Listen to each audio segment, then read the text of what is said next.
Hello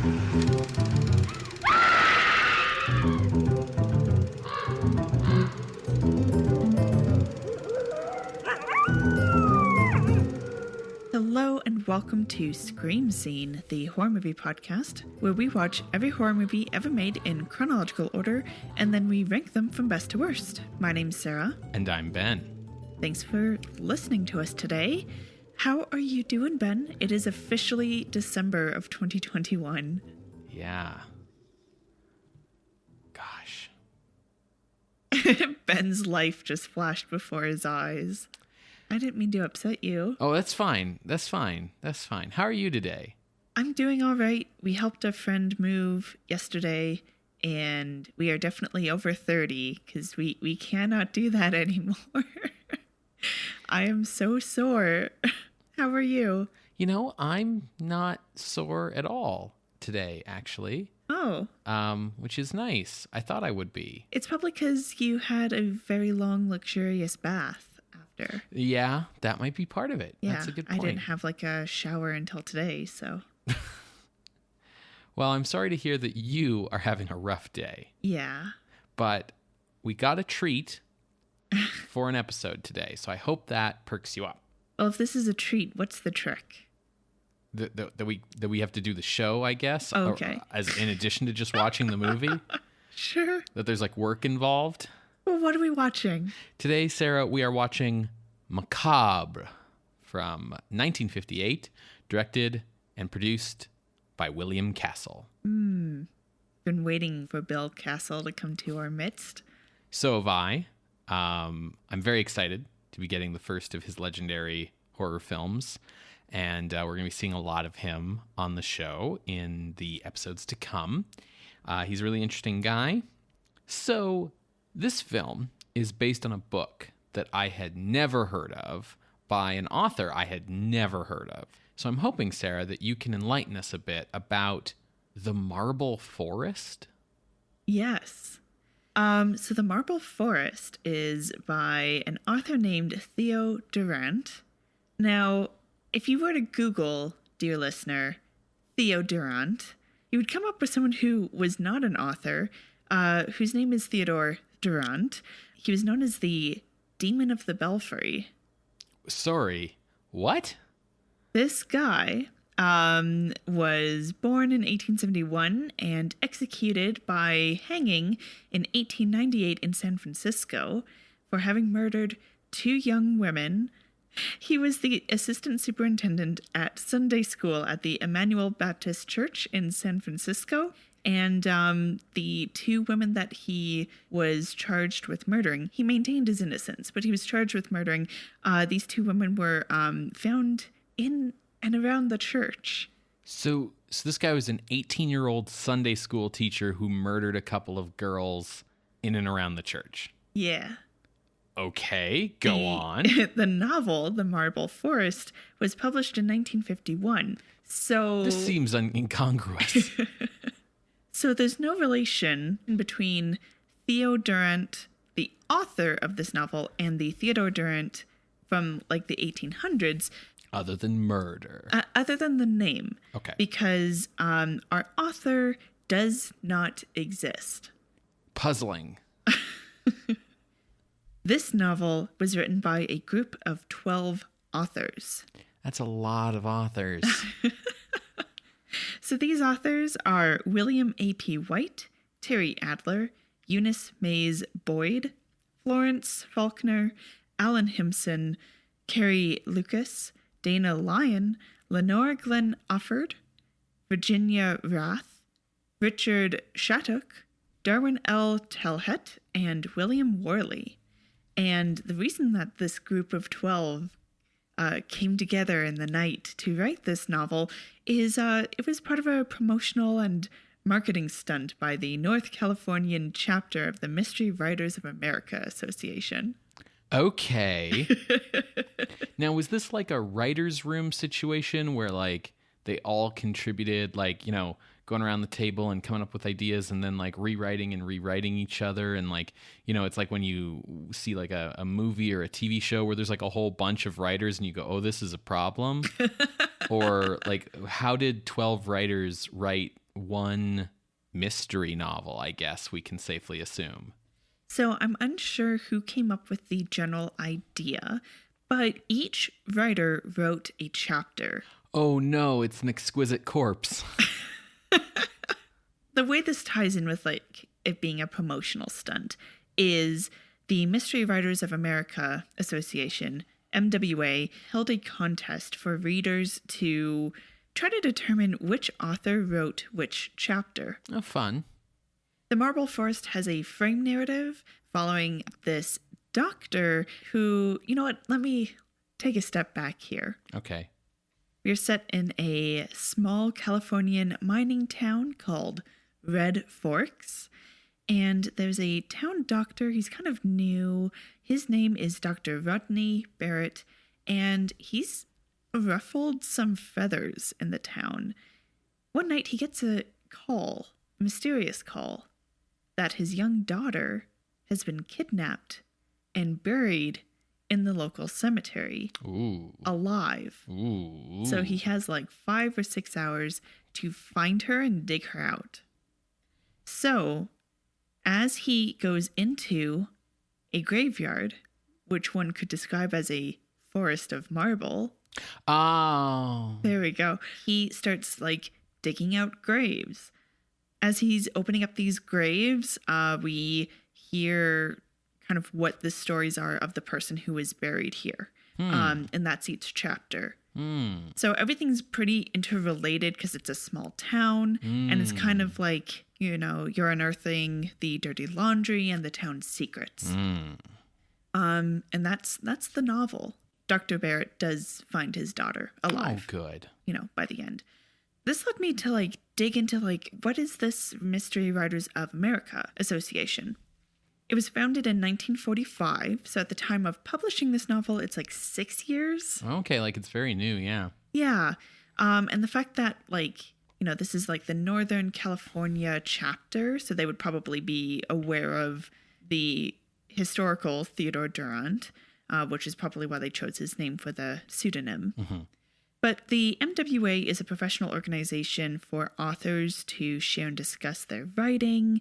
They do offer scholarships. They run annual awards that are called the Edgar Awards. Oh, yeah, sure. It was started out in New York, but has chapters across the country, clearly. Right, that makes sense. And their logo is Edgar Allan Poe. Right, okay, fair. And it's definitely just like mainly a professional organization and serves as a resource for writers to understand, you know, legal matters, professional matters that pertain to them. And it's more than just like mystery writers who are a part of this organization. Can have written and published a novel, a short story, a screenplay, a stage play. You also have publishers, librarians, editors, booksellers, etc. And it's still going very strong today. Oh, good. Yeah. Their main goal is to champion crime writing as more than just some like dime novel yellow paper thing you wipe your butt with. Like, sure. They really want a higher regard for crime writing. But that's The Marble Forest by Theo Durrant. I'm not going to go into each of these writers because, you know, there's 12 of them. And, you know, we only have a certain amount of time for a podcast. Yeah, that's totally fair. But I will say that it is a little bit of a deep hole if people do want to go digging, because some of the author names that I listed, those were their names to the association, but even those are in some cases pen names. Right, sure. So it might be a little hard to find a bit more about each author, but if people are interested, go for it. Sure. Did you find anything saying like whether the novel was successful or whether like the contest was successful? Nothing about the contest. I would imagine it's pretty hard because I don't think they listed like, you know, here's all the people involved and just like drag and drop who you think did which chapter. Right. From what I can tell, this novel's claim to fame is the fact that it was adapted by William Castle. Okay. They did have a second printing in 1953 under a different title, but its claim to fame is with William Castle. Okay, interesting. So William Castle was born William Schloss Jr. in 1914 in New York City to Jewish German parents. His mother died when he was 9 years old, and his father, William Schloss, died the next year. So he was an orphan by the time he was 11 when he went to live with his older sister. When he was 13, he saw Dracula on stage on Broadway with Bela Lugosi. This would have been like the 1927 original American production. Oh my gosh. And he later said that in that moment he realized what he wanted to do for the rest of his life. Scare the pants off of audiences. He watched the show basically continuously. He went to every performance. Eventually met Bela Lugosi. Oh, dang. And then Lugosi recommended him for the position of assistant stage manager. And at 15, he dropped out of high school to take that job. Wow. He worked on Broadway throughout his teen years. And then when Orson Welles left New York to go film Citizen Kane, Castle got his phone number and convinced him to lease his theater to him. How? So now Castle had Orson Welles' theater, if not any of the people who worked there, because they all went to go make Citizen Kane. So he now needed, something to show at his theater. So he signed a German actress named Ellen Schwanecke, but learned that according to the protectionist 1940s theater guild regulations at the time, German-born performers could only appear in plays that had been originally performed in Germany. You're kidding. The idea behind this would have been to promote American-born performers over German-born performers during a time when Germany was sort of, suspicious. Okay. This is protectionism. It never makes sense, and it's always racist. I've just never heard of this. Yeah. So this put Castle in a bit of a bind because he'd already hired this actress. So Castle made up the play Das ist nicht für Kinder, which means this is not for children. And he spent a weekend translating it into English, meaning writing it. And then he began promoting it, as this new production of this famous German play that he had translated for the American stage to debut in America for the first time.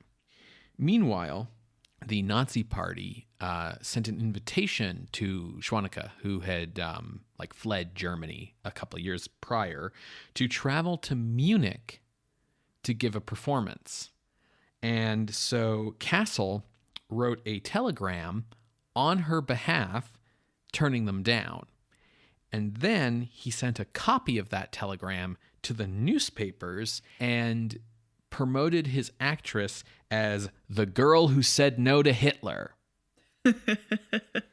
Then he vandalized the theater himself with swastika graffiti in order to make it seem like it had received protests from the American Nazis. That publicity stunt totally worked, and the play was a huge success. So he's always been a person of gimmicks. Yes. So, following that hit, he was invited out to Hollywood at age 26 by Harry Cohn to work at Columbia Pictures as a feature film director. Wow. He learned the film business quickly and became notable as one of the few people Harry Cohn actually liked, thanks to his extroverted, dynamic personality, but also his ability to make movies quickly and cheaply. I feel like it's the latter of those two items on that list.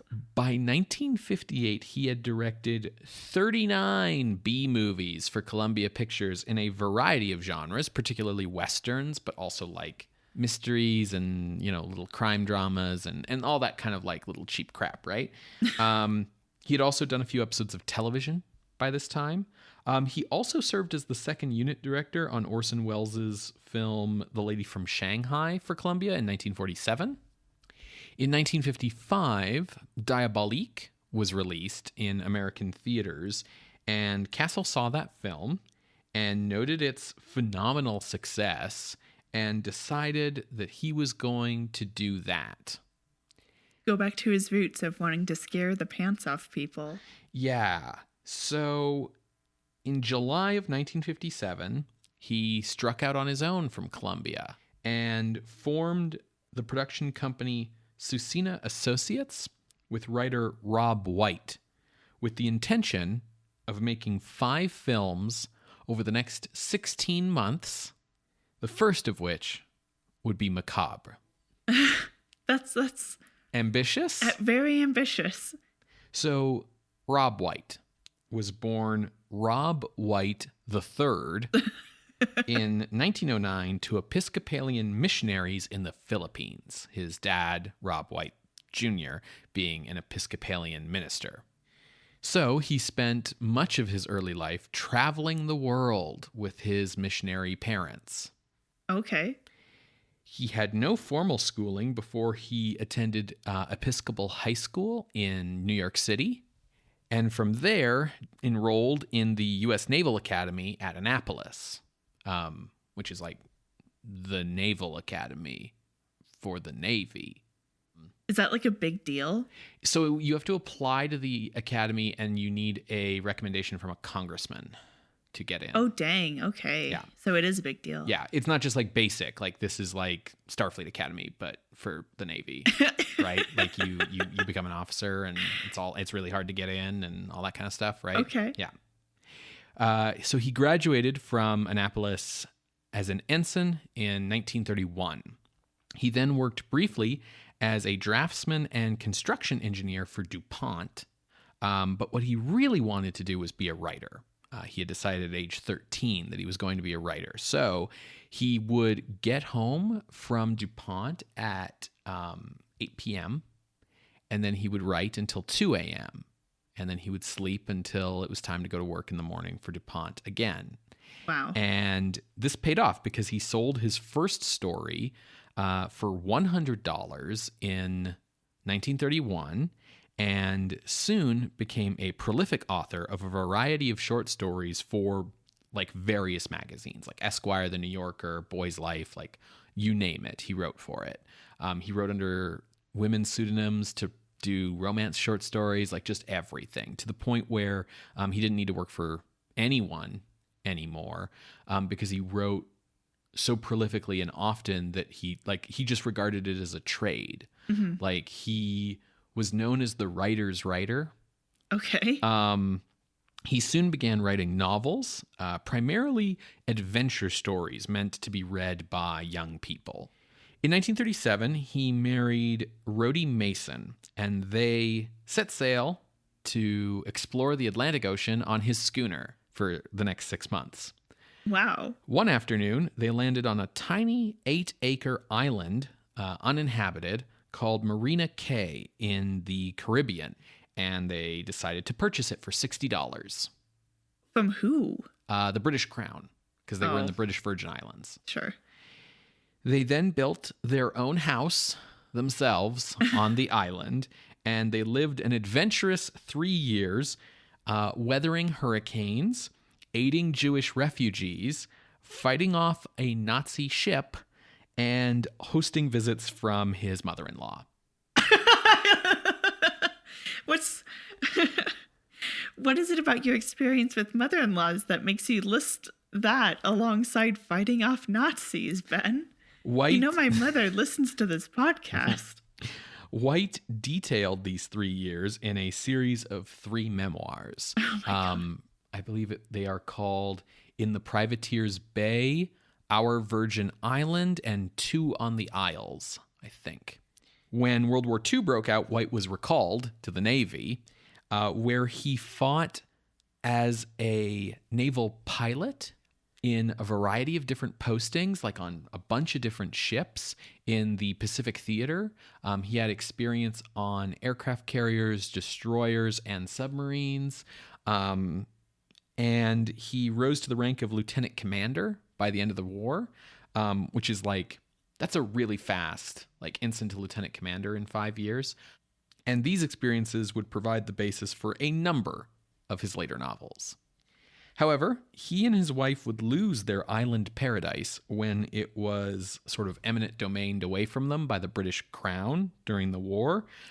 Apparently, not so much because the Crown felt they needed the land for some sort of wartime purpose, but because they had been unhappy with how White's memoirs had portrayed life in the British Virgin Islands. After leaving the Caribbean, he and Rhodey continued to live in a variety of places all over the world, and they had 3 children. Of those children, Robb White IV became a well-known boat builder in Georgia and wrote a book on how to build boats. And daughter Bailey White became an NPR commentator and author of a number of her own books. In 1950, White was invited on an anthropological expedition to the Middle East by Harvard, and by 1956, he had authored 16 novels. Okay, so I feel like you need to tell me how the most interesting man in the world met William Castle. Yeah, so White wanted to get into Hollywood and write for like movies and TV, and Castle needed an author. And they got together and they formed their own production company, and Castle mortgaged his Hollywood home, him and his wife mortgaged it, to come up with the film's $90,000 budget. Okay. Which is very small. Yeah, it's very, very small. Like, that's lower than Roger Corman. Yeah, it's higher than like early Roger Corman, but definitely Roger Corman's making movies for a little bit more than that these days. And then once they had that $90,000, they purchased the rights to the Marble Forest dirt cheap, as by 1957, no one really remembered that book or cared about it. And then he pitched the film to producers Howard Koch and Aubrey Schenck, who we know from producing The Black Sleep, Voodoo Island, and Pharaoh's Curse.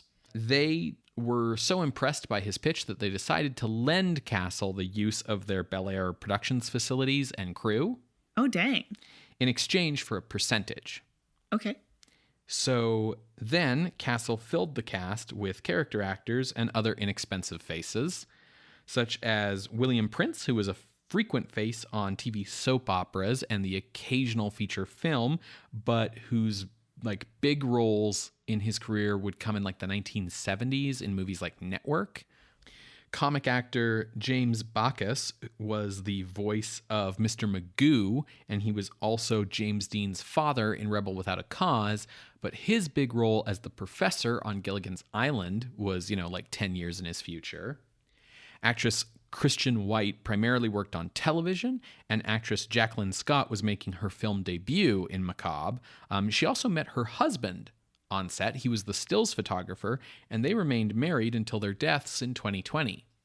English actor Philip Tonge had been performing on stage since he was 5 years old in 1902, but had only really started appearing in film in the 1950s, and he would pass away a year after Macabre's release. 47-year-old actress Ellen Corby would gain greater fame in the 1970s and 80s as the grandmother on The Waltons. The film's score is by that infamous originator of exotica music, Les Baxter, whose scores we've heard in The Black Sleep, Voodoo Island, Pharaoh's Curse, and The Bride and the Beast. The film was shot between July 29th and August 12th, 1957. That's basically 2 weeks. And Castle shipped it around to distributors. He immediately got an offer from Harry Cohn at Columbia and said no. And then... Well, he's trying to strike out on his own. Exactly. So I understand that, even though I think that's a silly decision. Yeah, well, it's a power move, telling your old boss no. He also got an offer from Warner Brothers, but he felt they were lowballing him, so he also refused. And then he told Allied Artists studio chief Steve Broidy that Macabre had cost $250,000 to make. So Broidy made an offer to pick it up for distribution for $125,000, which meant that Castle was already in the black before the film ever opened. Yeah, that's... All right. And then Castle took that extra money and used it to fund the film's promotional gimmick. Oh, for sure. That gimmick was a certificate for a $1,000 life insurance policy from Lloyd's of London to be given to each person admitted to the film to cover them in the event that they died of fright while watching the movie. Did anyone die, though? Oh, absolutely not. Okay. But these were absolutely real and guaranteed by Lloyd's of London for the film's release. That's hilarious. And they made like a big deal of this, that like this is the movie so scary that like we had to insure people. Yeah, exactly. Castle used a method of promotion and release that he called barnstorming, where he followed the movie to each new market it opened in order to promote it personally, appearing at premieres by emerging from a coffin. And he hired nurses to stand by in the lobbies of theaters in case people needed medical attention, and hired hearses to park outside the theaters. Amazing. Macabre made $5 million. Oh my God. Oh my God. And it cost $90,000. $90,000. Allied artists immediately ordered a follow-up film as well as a follow-up gimmick. Yes. They're like, Castle, do it again. Yeah. Macabre is available on DVD from the Warner Archive collection and online to rent on YouTube or stream on Tubi, with the YouTube copy being the one I will recommend. Cool. I'm sure that we will hear more about William Castle and Robb White in future episodes, because this is definitely not the last time we'll be hearing from Castle. Mm-hmm. So I'm super excited. Hopefully, folks, you're able to watch along. You're going to hear a brief musical interlude, and when we come back, we will discuss Macabre from 1958, directed by William Castle. See you on the other side, everybody. If you don't die of fright first.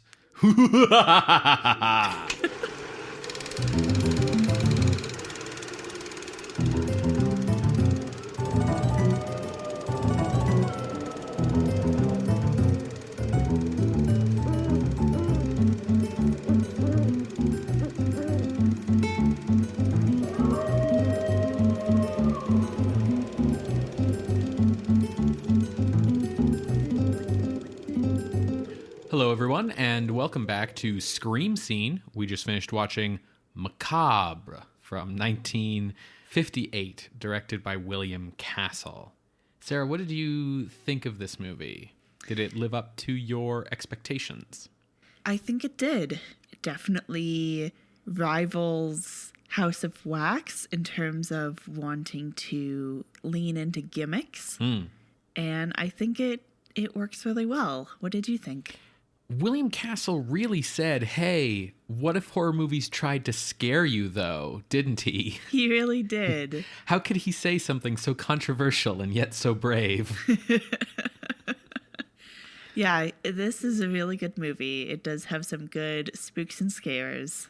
I think I've often seen Castle's movies referred to as, like, campy, which I think applies maybe more to some of the later ones than this specific film. But certainly there's kind of a feeling that like Castle made like cheap B movies that like the gimmicks were kind of the most notable things about. Like that the movies themselves like aren't really that good.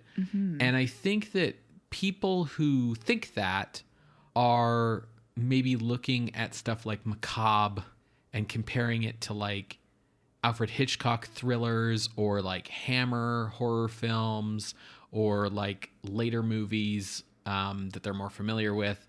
And I think, you know, once again, I'm glad that the format of our show is as it is, because if you want to know what to judge William Castle against, like you need to be watching all of these formulaic fucking terrible B movies, Z movies that like we're looking at in this time period. Because like to me, this was a huge breath of fresh air. Like God, it was just You feel like we are trapped in a coffin of Z movies. Right, exactly. It was so refreshing to have a story with like no monsters, no mad scientists, no supernatural elements. This is just a story about a small town of fucked up people that's like, hey, what if one of the characters on Peyton Place just became completely unhinged? Yeah. I haven't seen any Castle movies besides this one. Yeah, you've just been looking forward to getting to them. Yeah, so I can't really speak to camp in future movies.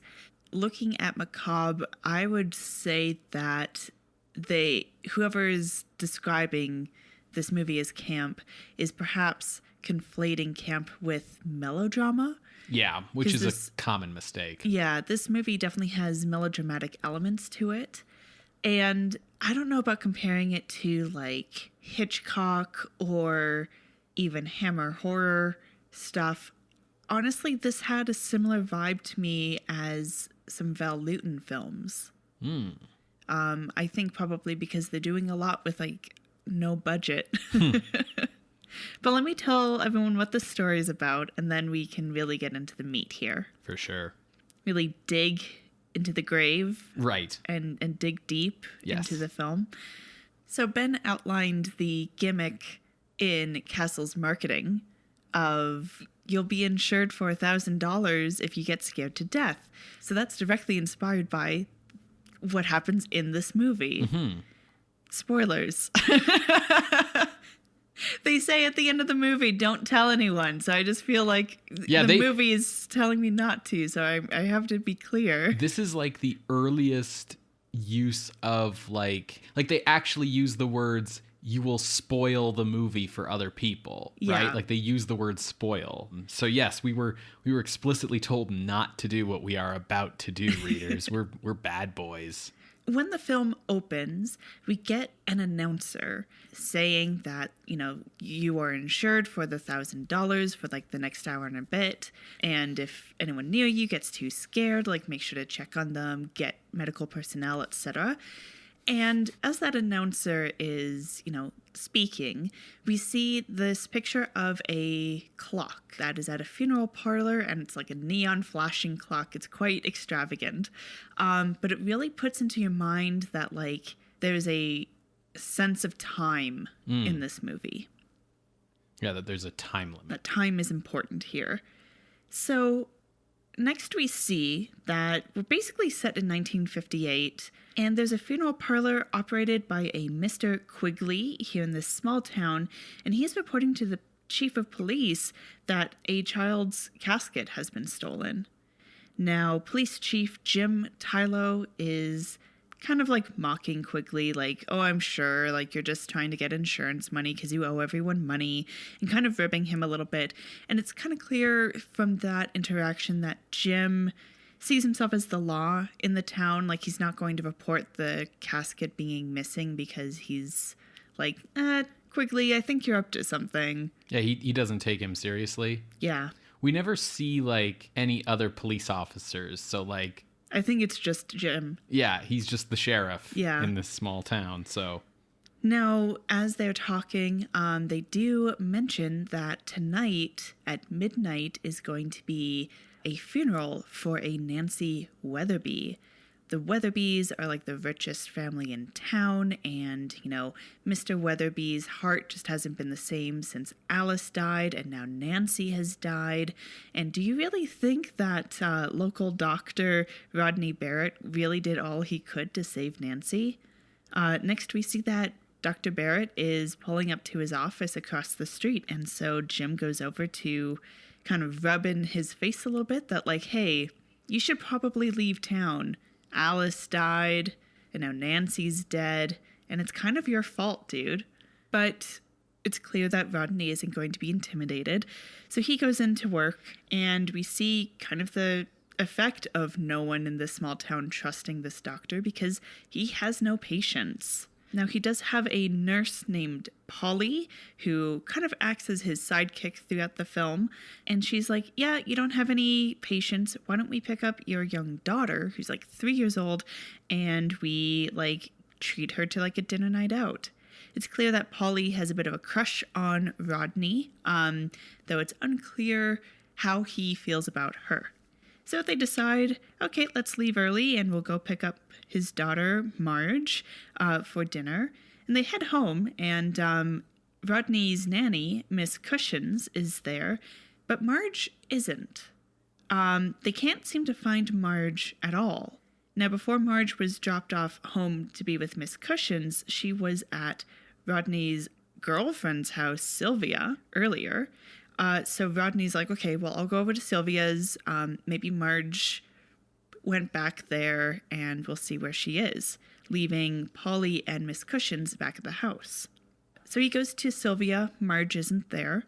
While he's out, Polly gets a phone call. It's a mysterious, cackling voice saying that Marge is with the dead, and she is in a coffin and only has about 4 or 5 hours of air. Polly faints, and Rodney makes it back to the house just as Polly awakes and is able to tell what she heard. Now, they go to leave the house to start searching the town, and they find Marge's teddy bear out on the porch. It's covered in dirt from the graveyard, and so they go, okay, let's grab some shovels, let's head to the graveyard. Clearly, she must be there. It also makes it clear that someone's taunting and toying with them, because that teddy bear also wasn't there when Rodney got home. Before they leave, though, Rodney warns Miss Cushions not to tell anyone, including Marge's grandfather, Mr. Weatherby, because he has a heart condition. So now, if you're putting together the dots, Marge is the granddaughter of Mr. Weatherby. Mr. Weatherby's daughter, Nancy, just died, and they're having her funeral tonight. And his other daughter, Alice, who would be Marge's mom, and Rodney's deceased wife, just to kind of lay the land for you here. Despite these warnings not to tell Mr. Weatherby, Miss Cushions goes and tells Mr. Weatherby. And every so often you see him clutching his heart like, ugh. Polly and Rodney search the graveyard, and they're not really finding anything. They head to where Nancy's grave is. It's all dug out and ready for the casket to be interred at midnight, and they get interrupted by the graveyard worker, Mr. Hommel. Now, he's holding them at gunpoint, and saying get out of this grave. And then we see that he gets knocked out by some kind of club. When Rodney and Polly get out of the grave, they see that it was Mr. Weatherby with his cane who knocked Hommel out. And we get our very first flashback in this film, with Mr. Weatherby saying oh, first Alice, then Nancy, now Marge. How am I supposed to handle this? So this flashback goes to maybe a few months ago. It's kind of undetermined. And we see Nancy's come home from kind of gallivanting across Europe, and that she's a little bit of a wild child, even in spite of her being blind since birth.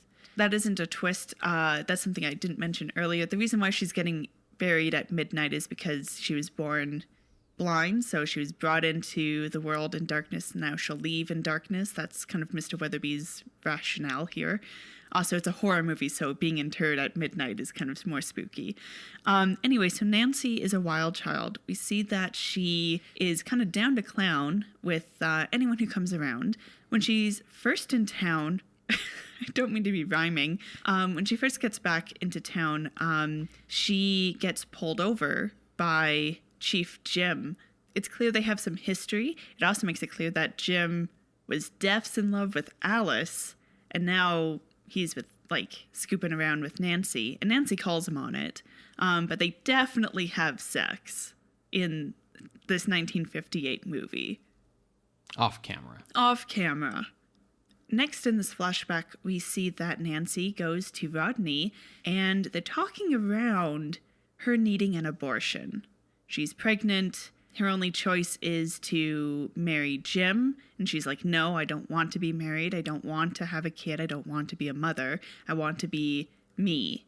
And in some synopses that I saw of this movie, people said that her cause of death is possibly from a suicide. I feel the reading of the film is that it was a botched abortion because she's asking Rodney to help her and he declines because he, according to him, he's a doctor and can't choose one life over another. Yeah. So Rodney like really firmly puts her down, and then like later he gets a phone call that we only hear his side of the conversation on. So it's like, what happened to Nancy? Oh my God, get her to a hospital right away. And like, that's kind of it. But yeah, I think it makes way more sense that like she's trying to like do something in the bathroom sink and it goes wrong rather than like a suicide. That doesn't really read at all. Mm-hmm. We come back to the present. Rodney checks Hummel, the knocked out caretaker, and he's dead. So he gets Polly to take Mr. Weatherby home while he deals with the body. And then Rodney calls Polly to say, what did the person actually say? Did they say graveyard? Did they say Marge was buried? No, she's just with the dead. Okay, let's go to the funeral home and see if maybe she's there. Mr. Weatherby comes along because Nancy's casket is there. And he's like, if we have to look in there, I'm the one who should be opening that casket. In the funeral parlor, they are searching and they think that they possibly hear Marge breathing. It turns out it's just some machine, but Quigley interrupts the search party. Rodney kind of roughs him up a bit to get answers, and Quigley's like, I don't know anything. What is going on? Quigley is actually here to get things ready for Nancy's funeral, because we're getting that late into the night. Jim also arrives because he's here for the funeral. And Sylvia also arrives here. So kind of pretty much everyone in town that we have met is in this little procession here. And they all escort Nancy's casket out to the hearse. As soon as they can, Rod and Polly get away to get back to the graveyard to search because time is ticking. They notice that there's some fresh dirt on top of Alice's grave. And they start to dig, maybe Marge is buried here. And Polly starts to, I think the pressure's getting to her. And she starts to go yeah, Rodney, everything started going wrong once you let Alice die. And Rodney's like, what do you mean? I didn't let Alice die. And Polly's like, well, not in your actions, but in the way you treated her. And then we get a second flashback. We see that Alice is pregnant with Marge, and it's been a very tough pregnancy. We also see that Rodney has started perhaps a friendship or an affair with Sylvia. It's never made clear which it is. I think it's an affair, but, the movie doesn't fade to black like it does with Nancy, so who knows? Certainly, if it isn't an affair yet, you get the definite feeling that Sylvia wants it to be an affair soon. Soon, definitely, especially because now they are engaged. Yeah. After pushing herself a little bit too hard, Alice goes into early labor, and people, including Polly, are trying to get a hold of Rodney, but he's nowhere to be found because he is at Sylvia's. They actually end up calling Sylvia's house, and she says, no, he's not here. So yeah, because from her point of view, she's just covering for his tracks. Exactly. Yeah. They end up calling Chief Jim to get Alice to the hospital. Marge is born, but Alice passes away. Now, Jim, who has been in love with Alice since they were kids, is very broken up about this. We see that after being at Sylvia's, Rodney heads to his office, and Jim meets him there and tells him that your wife is dead and you have a daughter, and then beats Rodney up, saying that, there's going to be a lot more coming.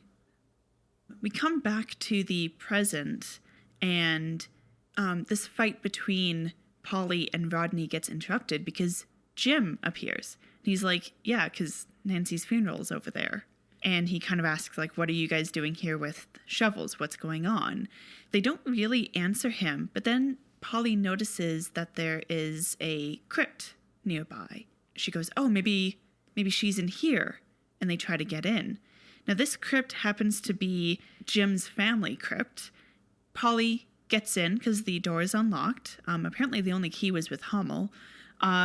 She goes in, and they find the bloodied, dead body of Hummel.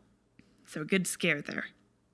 It's at this time that Rodney's like, it's too late, Polly. Like, we've run out of time. Like, there's no way that there was enough air in that casket for Marge.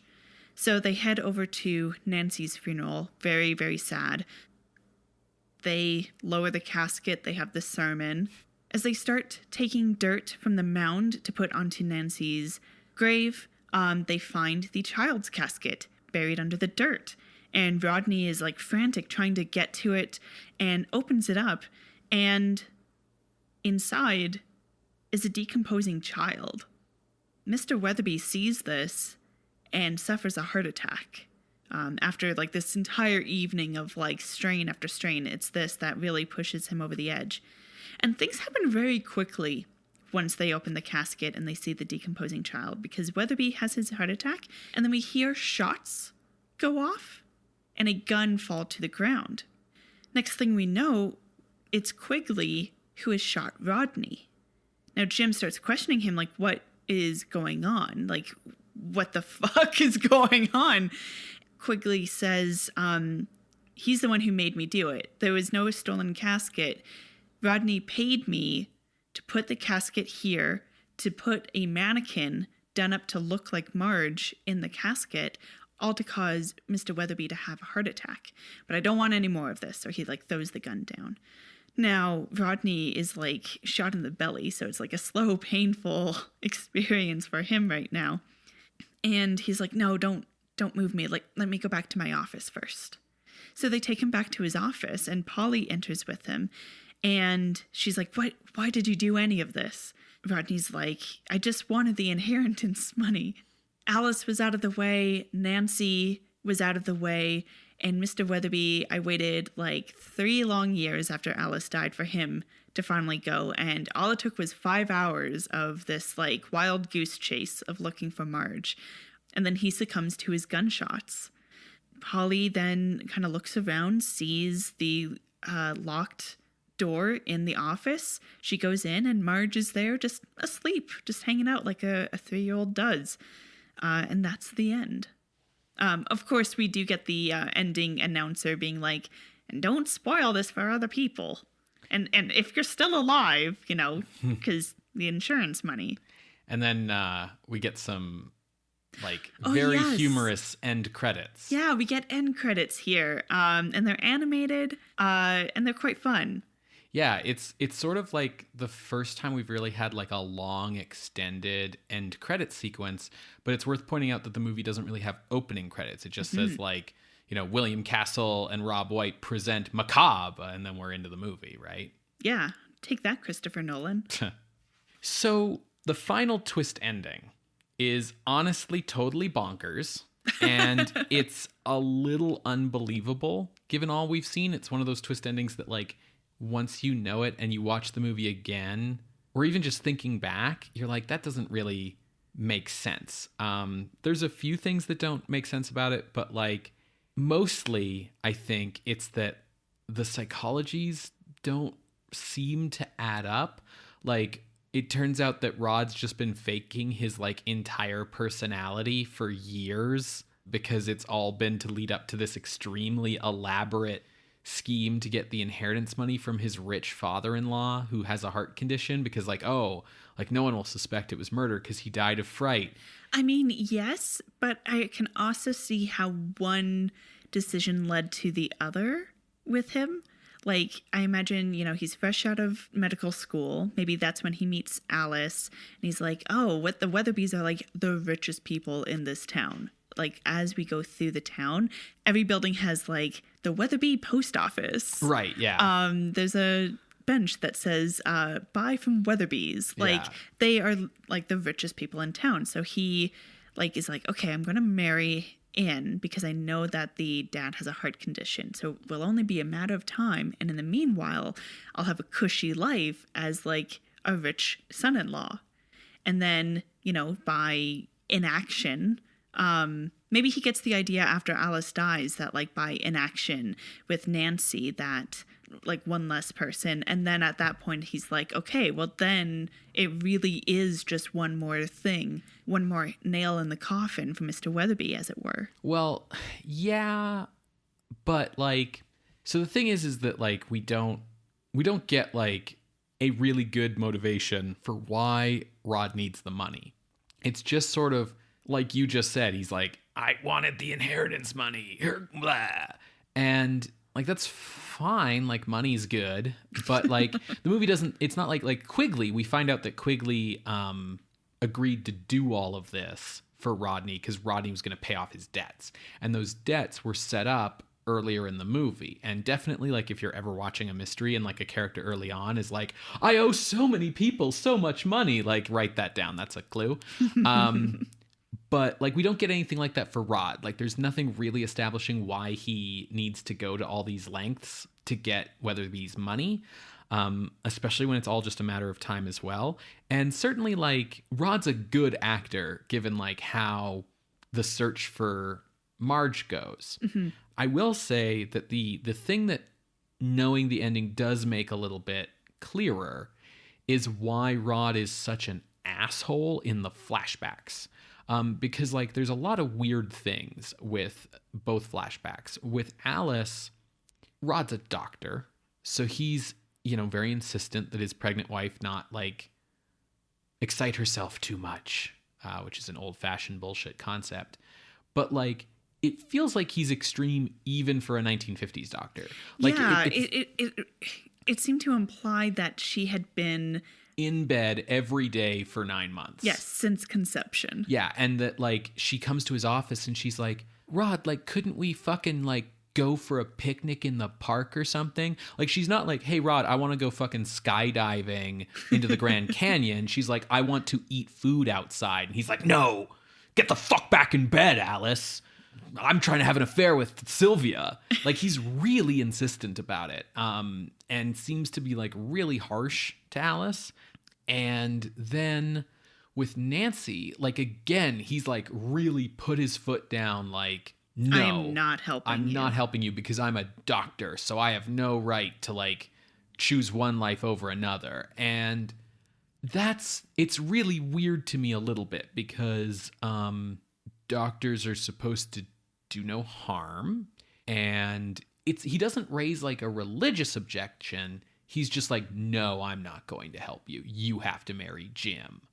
Yeah, and like doesn't even offer to help with like she asks, well, you could tell me what to do. You could tell me what I would need. And he's like, no, I'm not helping in any kind of capacity. Point me in a direction to like the nearest guy who's already had his license taken away who will agree to do this or something, right? And he's like, no, not at all.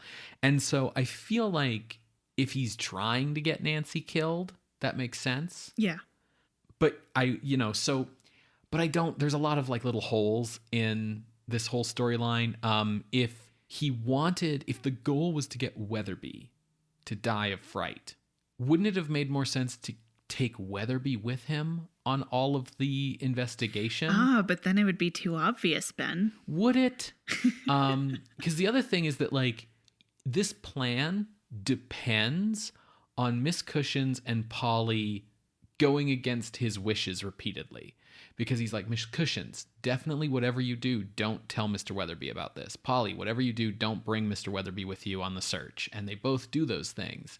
And like, I guess you can say that like, oh, it's reverse psychology, but it reminds me of like if you really break down, you know, the Joker's plan in The Dark Knight or something. Like, it's bad to have plans that rely on people having opportunities to make choices that could derail your plan. Mm-hmm. And over the course of the movie, the one person who is with Rod through everything is Polly.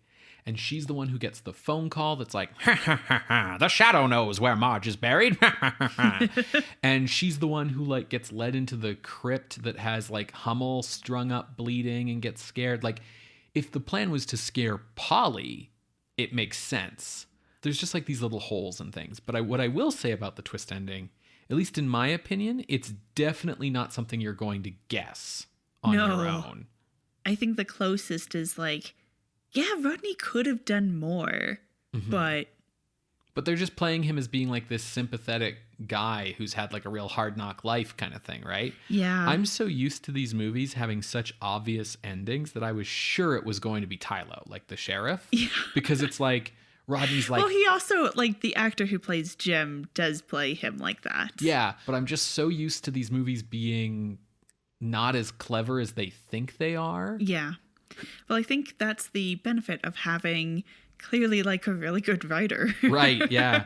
Not just like someone who has the talent and the experience to be able to just rip something off the typewriter in a weekend. Yeah, not like one of these It's my first time. Yeah, exactly. Did you think it was going to be the sheriff, or who were you suspicious of? I was pretty suspicious of the chief, but honestly, I thought, okay, so throughout the film, people start like going at each other's necks. Like even Mr. Weatherby turns to Miss Cushions and is like, maybe you did this because once Rodney marries Sylvia, then you won't be needed to look after Marge, and you've looked after the Weatherbys your whole life. It just got me thinking, like, what if this is a Orient Express situation where everyone stabs him? Yeah. Because everyone had like something. Maybe everyone had it out for the Weatherbys specifically, and then Rodney would have just been collateral damage. Because like I was thinking, like, you know, the Weatherbys are like the richest people in town. A small town that has like the richest family, either everyone loves them or everyone hates them. Yeah, and they definitely do try to give you like little reasons why everyone dislikes everyone else in this town. My second place pick was Sylvia. Sure. Because she doesn't really get enough screen time to be put as a red herring. Yeah, I was sort of thinking that's why it was going to be her. Sure. And, you know, she keeps going on about how like Polly is interfering in like her relationship with Rod, and that Marge likes Polly more than her, and that like this is what's keeping Rod like attached to this like town, and they seem to be trying to like, you know, kill Marge and scare Polly off. So like I thought it was going to be Sylvia, but regardless, you definitely do not think it's going to turn out to have been Rod the entire time. Yeah. So I enjoyed it, and I think what was interesting with the way that this film is constructed is that it makes it a very female prominent film. Because you have Nancy, Alice, Polly, even Sylvia to an extent. Mrs. Cushions. Miss Cushions for sure. And I was really struck by how often Polly says lines that are like filler lines that normally a male character will say in a scene. Things like, you know, when they get to like part of the one grave, she's like, yeah, here, it's loose here. We should search here. Just like throwaway lines like that don't actually go to anyone. Those would be lines that would be said by like other people in Star Trek, but William Shatner would make the case that no, the captain should be saying those things. So the thing is it's because Polly structurally, even though it's clear that like she's into Rod and it's unclear who Rod has feelings for, Polly is structurally filling the role of sidekick instead of the role of love interest. And that's why she's getting all those lines. Like she's Velma here, right? Yeah, she's Robin. Yeah, exactly.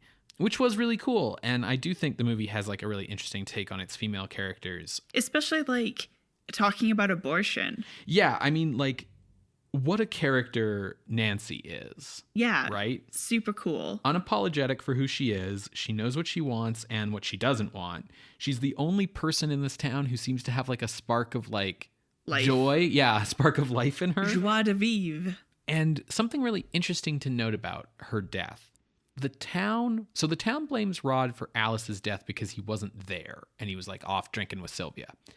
And like that's cruel but fair. You know what I mean? Sure. But the town also blames Rod for Nancy's death. And it's like, what's at fault there, right? He refused to give her the abortion. Yeah, the line that everyone keeps saying is that a better doctor could have saved her, right? So why is it his fault that she's dead? Well, because if a doctor had done the procedure, maybe she would have lived. Yeah. Legal abortion, folks. Yeah, absolutely. And also the idea of like, I'll force her into having to get a back alley abortion as a plot for murder. Right, exactly. But yeah, I do think it's really interesting that like the conclusion you have to draw is that the town is angry at Rod for not giving her the abortion. Yeah. Which is interesting because, yeah, of course, as I'm sure many of our listeners would know, but in case you don't, like abortion was soups illegal in the United States at this time. Yeah. The town, like I made a joke about Peyton Place earlier, but like it really is that like small town where everyone's got secrets and people are having affairs and people are doing all kinds of things. And like I don't remember when the book of Peyton Place came out, but the movie came out in 1957. And this idea that like the small idyllic American town like has all these nasty people living in it was like a fairly new concept. And this movie is just like not afraid to be grim or like dive into controversial subject matter. Like we have a kidnapped and possibly asphyxiating child. We have extramarital affairs, extramarital sex, abortions, murders, so much death. So much death. So much death. There's like some genuinely disturbing stuff in this movie, like the grisly fake corpse of Marge that Quigley made. Oh, it's so well done. And even when we saw it, I was like, but Marge is just supposed to have like suffocated. Yeah, why does she have a decaying skull? No, but it's like a whole step beyond the kinds of things we've seen up till now in horror movies. The fact that we get a shot inside the casket. We don't just see people's reactions to it, I think is key here. Yeah. There's some really good jump scares here and there. And there's just like buckets of atmosphere.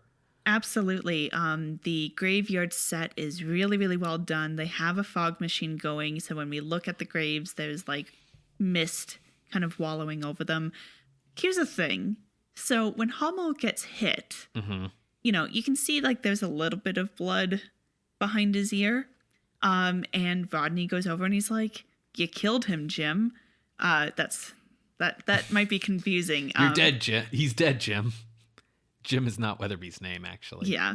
So like the order of events is like he had to like hide the body or whatever once Polly and Weatherby left. So he gets the key from Hummel's pocket to get into Jim's family crypt and then hide the body there.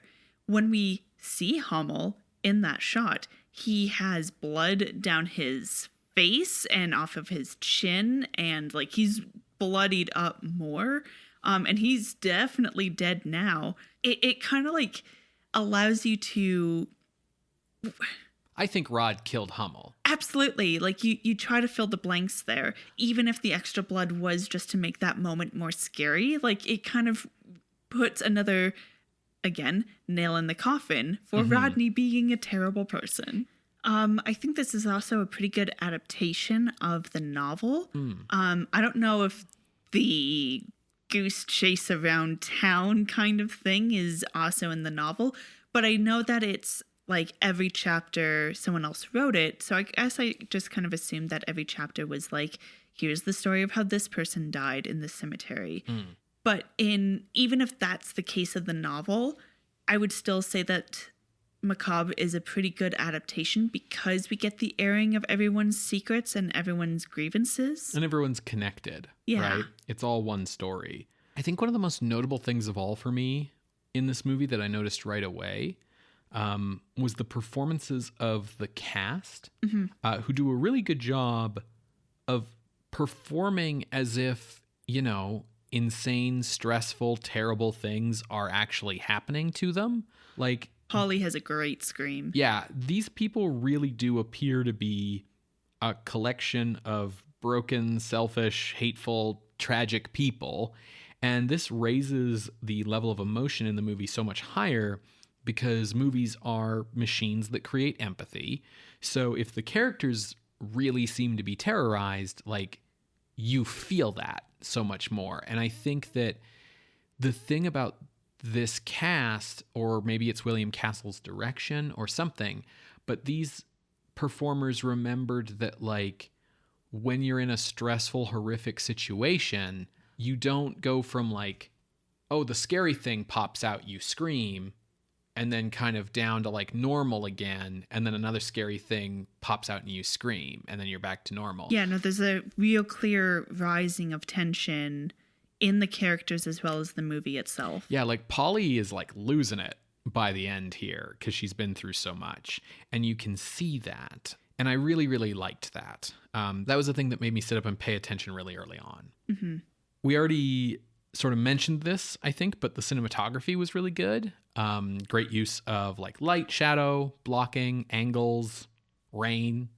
I do think that there is a weak performance in the cast. Oh. And I think it's really unfortunate that it is the most experienced actor in the cast who gives it. But I didn't really feel very convinced by Jode Weatherby and the actor who plays him. Yeah, that's fair. He's a little one note. It's a little bit unfortunate because if there's anyone who's like fear we need to believe and who we really need to see like the cumulative effects of the night on, it's Mr. Weatherby. But the actor who plays him just kind of does this like very cliche like, oh, my heart kind of thing every time like something mildly shocking happens, and there isn't really like a lot of variation. Like it doesn't seem like he's getting closer to a heart attack as the night goes on. It just sort of seems like he's been at the same closeness, but like, you know, earlier things weren't high enough to like beat the AC on his heart attack. Like, listen, this is why Rodney had to go to extreme circumstances. This frustration you're feeling, Rodney's been feeling this for years. Right. Like there's been a few times where like Rodney has just like snuck up behind Mr. Weatherby and just like grabbed his shoulders and been like, "Hey, Dad," and like yelled in his ear, and yeah, nothing happened. The last thing I want to say is that this has great music. So I wasn't sure how it would go because I really ripped into Les Baxter in the previous episode with his score for Bride and the Beast. Yeah. But no, he does a really good job here. It feels very cohesive. And I like that he implemented, for lack of a better word, leitmotifs of the ticking of clocks or like a metronome of something, almost in a very much toned down way to the Interstellar soundtrack. That, you know, it's all working to build tension, and Interstellar, like, it really is very prominent. I think in Macabre it's there if you're, you know, if your ears hear it, but it's not front of mind, which I think is why it's so interesting that like the movie starts and ends on that neon clock. Right. I was really surprised pleasantly and pleased that like the whole "you'll die of fright" thing from the promotional gimmick like is thematically connected to the film and like foreshadows the ending. Yeah, I really liked it. It made everything feel very like tight, like everything is working in conjunction with each other. Yeah, it's very like as a piece. It feels like beyond the promotional gimmick part of it, that the sort of opening with the announcer being like, "Hey, if anyone dies of fright in the theater," I think possibly an ulterior motive to that could be that it is within the film itself a signal to the audience that says, "Hey, this is all in good fun. This is all a game." Mm-hmm. Like as much as, because the more that the announcer or the advertising or anything insists like, "This movie's so scary, you're going to die," like the more clear it is that like that's not going to be the case, right? And I think it is done this way because it sort of, in my opinion, lets them sneak in some of this like really taboo stuff into the movie by making it so that you come in a little bit disarmed by saying like, "This is going to be a little silly." And then they can kind of sneak in this stuff. And it's the same as like the fun cartoon end credits. They send you out of the theater with a smile on your face, so you don't like think too much about how truly disturbing this movie's ending is. Like Polly picks up sweet sleeping Marge and carries her out of the office, and the music swells and we get some goofy end credits, and it's like right. But this 3-year-old girl, like everyone in her family is dead, and like arguably they're all dead, including her father, because of her father. and like she's not going to be told any of this until she's like 16 or something, and it's this like horrific family secret that comes out where Polly's like, yeah, I'm not actually your mother, and your father didn't actually go on an adventure to Rio de Janeiro. Here's what really happened, you know? My God. Like this girl's going to be fucked up for the rest of her life. So I do think that like the funny ending credits like serve this purpose of making you be like, oh, that was a good time, and not really think about that too hard. Absolutely. Let's speed off to ranking. Okay, so where were you thinking, Sarah? I actually have a very narrow range. Okay. So this movie is full of gimmicks. And my mind immediately went to House of Wax, or other very gimmicky movie. House of Wax is 5 years before this and is currently ranked at number 43. And while I think Macabre can have a lot of credit to its name for everything, including the gimmick being thematic and tied to what it's about, whereas House of Wax does not. It takes like a full 5-minute detour to have a ping pong into your face. The spooks and scares in House of Wax, I think, are more intense. So I have House of Wax as my ceiling, and then looking down, I kind of stopped around 46 with I Was a Teenage Werewolf, because that one is also, you know, kicking off a trend, if you want to call William Castle making movies a trend. And Macabre is much scarier. And I guess, like, you could make the argument of, like, Teen Werewolf with its gimmick of teens is not as cohesive as Macabre with its gimmick of insurance money. So my range is 43 to 46. Okay. I thought you'd might be down here. I'm a lot higher. Interesting. So William Castle was inspired to make this movie from the success he saw of Diabolique. So I looked for Diabolique, which is up at number 16. And that is a better movie than this, because while they both are about someone scheming to kill someone else by scaring them to death, the plan in Les Diaboliques makes more sense to me, and is a lot scarier. So I think that Macabre is not as good. So my ceiling would be to put this at number 17, beneath Les Diaboliques and above Frankenstein. For my floor, I looked down, and I was basically looking through these movies thinking, like, what do I think Macabre is genuinely scarier than? And for me, one of the things that I really liked about Macabre, and again, this comes back to just like where in history it is, but I really liked that this was a movie about real things. That like these are all real people in a real world who are just so messed up that they're going to do these horrible things to one another. And that really gave it an edge for me. So I sort of was looking down the list, comparing it to stuff like Frankenstein and Dracula and Night of the Demon and, you know, Fairman Maria. And I saw The Wolfman, which is a good, fine, spooky, atmospheric movie with like a neat little like allegory to it if you know where to look. But I think Macabre is like the more sort of powerful, impactful movie. So my range was 17 to 23, which means that we've got a gap between us of 23 to 43. Well, if we look at the like exact halfway point between our ranges, because it's just 20 movies, that's easy to figure out. It's Curse of Frankenstein at 33, above which is Night of the Hunter, and below which is Mad Love. So what do you think of this movie when you compare them directly with like those? Do you want to go higher or lower? It's interesting to compare it to Hammer Horror's Curse of Frankenstein, because that is reinvigorating Gothic and like, you know, starting a new trend by looking to the past, whereas Macabre feels a lot more fresh.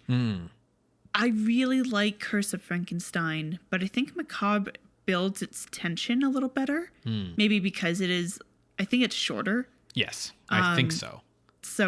And also it's not having to adapt a novel that also has its feet in other places, as we've kind of talked about in other episodes and stuff. I think most specifically in that last bonus audio for where we talked about Gothic versus sci-fi horror on Patreon. So I would be willing to go above Curse of Frankenstein. And yeah, looking at these other movies that are between even Curse of Frankenstein and Your Floor, I kind of feel where you're coming from. Looking where your range is, though, I think Night of the Demon accomplishes a lot more on a craft level. Because it's doing a lot of special effects and it's being very inventive in that way. I'm honestly thinking, what if we replaced Murders in the Zoo? Yeah, like below Night of the Demon, above Murders in the Zoo.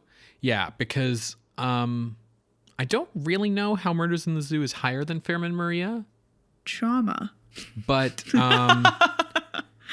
but the thing about Murders in the Zoo is we sometimes forget that like that movie's like 50% comic relief. Yeah. And there's no comic relief in Macabre. No. So yeah, I'm all right with that. Cool. Okay, so entering the list at the new number 21 is Macabre from 1958, directed by William Castle. If you would like to see this list, you can go to our website, screamscenepodcast.tumblr.com. There you can find links to the other episodes we have mentioned today, as well as our appeals box. If you would like to contest this or any other ranking, you can drop us a line through our Ask Box on Tumblr. You can reach out over email at screamscenepodcast@gmail.com or talk to us over Twitter @_screamscene. Scream Scene updates every Wednesday on Apple Podcasts, Google Podcasts, SoundCloud, and Spotify. You can subscribe to the show using our RSS feed, and you can help the show out by leaving us a rating or a review. Tell a friend about the show, whether online or in real life, and that helps grow our audience. And if you have the financial means, we would love it if you would check out patreon.com/screamscenepodcast, where you can help support the show by contributing as little as $1 every month. But patrons at the $5 and $10 levels get access to regular bonus content. So that's patreon.com/screamscenepodcast. What are we watching next week, Ben? Well, Sarah,